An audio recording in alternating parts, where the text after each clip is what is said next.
1 2 is it on? Mic check.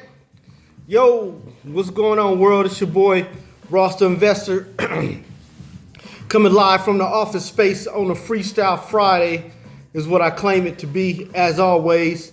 And you can take that in several different ways. You can kick a freestyle flow, or you can just be fancy, free, and footloose with your life and just happy about it. So I go both ways. You might catch me bust a rhyme right quick, or I'm gonna drop some knowledge on you. Today I'm gonna spit some game on the FICO scores and why some 700 scores are better than others. So let's talk about it. Shout out to your boy Rakim. You out there listening, man. I'm always holding you down with the old school in the background. All of them, LL, Run DMC. Man, we go down the list, but let's get back on track. So let's talk about it. 700 FICOs. So I just had a conversation with one of my funding brokers this week. And, you know, he was complaining about some of his other associates sending them profiles that just because they got a 700, 720 FICO score, that they thought they would be able to get funding, but they're not a strong 700, 720 FICO score. And what I mean by that is you can have a FICO score profile of 720 and it has a bunch of authorized user cards, but you only have one primary card or one primary trade account on there. That's not a good profile for a lender. They're looking at like, well, you don't really have any credit extended to you. Versus someone that has a 700 plus with like a mortgage on there or auto loan with some primary cards. That's a whole different profile. They'll consider that a stronger profile.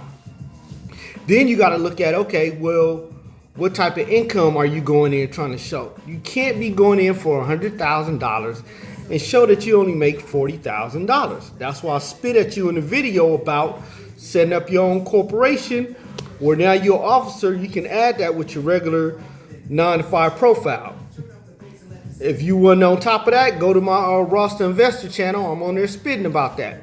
But now let's get back to the profile. So the different variations of 720s. Now, here's what I want people to start doing.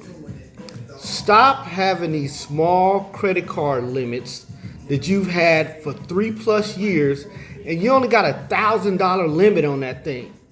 Come on, man. Get on the phone every 90 days, call and ask for a credit limit increase. Put it on the clock, set the alarm every 90 days. Boop, I need an increase. Boop, I need an increase.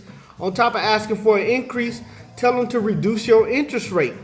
It don't hurt to ask. As long as your car is in good standing and you paying on it, they'll shoot you that increase every 90 days, whether it's $100, $200.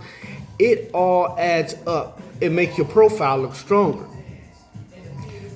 You got to get to a place to where if you have a small credit card, do not max it out. It looks even worse when someone has a maxed out credit card and there's only $1,000 limit on there and it's maxed out.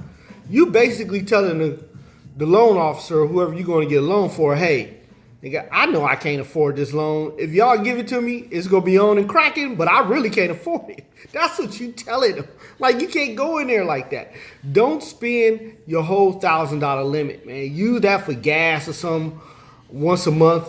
Pay that thing back off. Like, you have to get in the habit of using and paying. That's the only way you're going to get to that bigger money. Now, like I said, if you had a $1,000 credit limit, you got to call and get credit limit increase.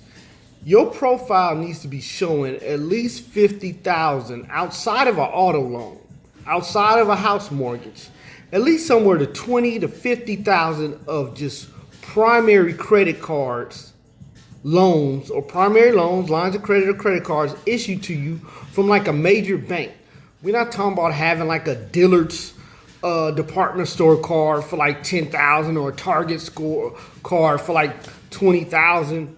Lenders don't look at that as being strong credit. They only look at institutional credit loans as like strong credit. So all these 20 department store cards you got, man, you're just shooting yourself in the foot. It actually works against you, because on one hand, they like you got too much credit extended to you, but you got a bunch of department store cards you can't do nothing with. Now, my way of telling you how to get down is to make money off credit. If you're not trying to make money off credit, then keep rolling with your Dillards, your Lane Bryants, your I don't know, all them other cards you get, there's department store cards, and hey, run them up to the max. But if you're trying to get money on your credit profile, man, forget about getting a bunch of department store cards that make you look bad. You can have one or two of them things, and that's it. You need to focus on major MasterCard, Visas, Discovers, all those different Diners Clubs, all them different kind of cards. That's what you need to be trying to get on your profile, not department store cards. So this your boy Ross the Investor, and I just wanted to give my tidbits on credit cards and profiles on from 720 to a good 720 profile, because people had that misconception that just because they FICO score is high that they fundable, and that's not the reality, people. So holla at your boy Ross the Investor on Instagram, Facebook. Go hit my YouTube channel up, subscribe.